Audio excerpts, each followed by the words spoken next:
কি দিলাম যে আপনি একজন ভালো মানুষ, আমি আপনার ভোট দিলাম, আমার ভোট নিয়ে আপনি মানে মদ খাইলেন, গাঁজা খাইলেন, এই নারী নির্যাতন করলেন, দেশের সম্পদ বিদেশে পাচার করলেন, তাহলে এই যা যা খারাপ কাজ করলেন সবগুলো একটা অংশীদার আপনি হবেন না? আবার আমি আপনার ভোট দিলাম, ভোটে আপনি মাতবর হইয়া কি করলেন, আপনি হজে যাইতে লাগতো 2 লাখ, আপনি সেটা করে দিলেন 1.5 লাখ। তাহলে যত মানুষ হজে যাইব সব মানুষের সব কি আমরা এই ভোটাররা পাবো, কারণ আমরা ভোট পাওয়ার জন্য নেতা হইতে পারতো না। কথা বুঝেন নাই? তো ভোট একটা আমানত, ভোট যদি আপনি অপাত্র দেন তাহলে এটা কবিরা গুনাহ। তো সামনের এই নির্বাচনে আপনাদেরকে বলি, যারা ক্ষমতায় ছিল তারা ভোট চুরি করে জানে থাকে নাই, যারা যাইবো তারা সেটা নিয়ত আছে না। এই যে চাঁদাবাজি আপনারা শুনেন, এই রাস্তা দিয়ে ট্রাক গেলে চাঁদা দেন নাকি, ওই টাঙ্গাল খেলে বালি আনলে টাকা দেন নাকি, এই রাস্তায় একটা বাড়ি করলে এসে হাজির, বাইরের মানুষের জায়গায় কিনা বাড়ি করলে হাজির, তাকে টাকা দেন নাকি না? এই যে অত্যাচার, চাঁদার অত্যাচার, আপনি এখানে এই ব্যবসা করবেন গার্মেন্টসে, লক্ষ লক্ষ টাকা চাঁদা দিতেছে, কিন্তু দিতেছে না। তো এই চাঁদাবাজি কারা করে আপনারা তাদের চিনেন না? আপনি বলেন আমার কথা, চিনেন তো? আগে এই কালার্স খাইতো সারে, মনে করেন এটা ধরার জন্য সারে খাইতো না, আমি বোঝানোর জন্য।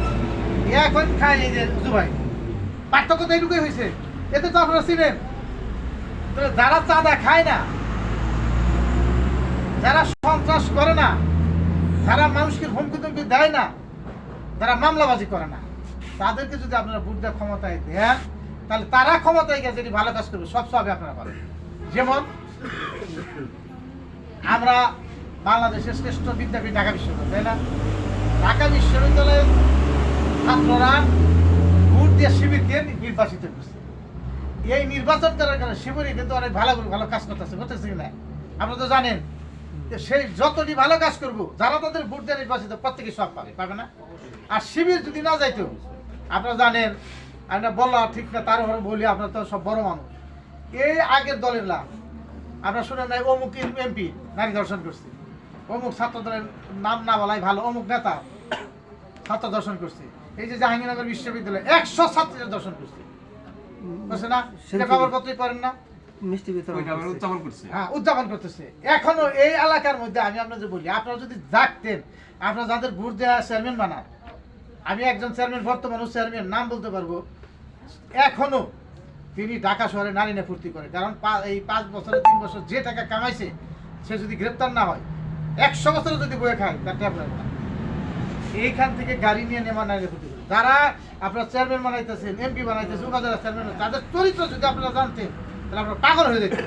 কিন্তু আমাদের সমস্যা হলো নির্বাচনের সময় কিছু টাকা দিয়ে আমরা ভোট দিতে জানি না সে নামাজি কিনা, সে পরহাজার কিনা, অতীতে ভালো কিছু কিনা, এগুলো আপনারা চিন্তা করেন না। তাই আপনাদের কাছে আজকের এই আপনাদেরকে আমি ধন্যবাদ জানাই যে আপনারা একত্রিত হয়েছেন। আপনাদের কাছে একটা অনুরোধ আমি করবো, আমরা আপনাদের কিছু দিতে পারবো না, কিচ্ছুই দিতে পারবো না, তবে একটা পথ দেখাইতে পারি। আপনারা যদি কোরআনের পথে থাকেন, কোরআন পড়েন, কোরআন বুঝেন, কোরআন মানেন এবং নিজে সততা ধারণ করেন, মানুষকে না ঠকান, মরার পরে কিন্তু জান্নাত পাবেন। আমাদের জামাত ইসলামের যারা কর্মী হয়, আমি বলবো না সবাই ফেরেশতা, আমরা মানুষ, আমাদের মধ্যে ভুল ত্রুটি আছে, কিন্তু না বেনামাজি আমাদের কোনো কর্মী হইতে পারে না, তাই না? এটা তো জানেন। আমরা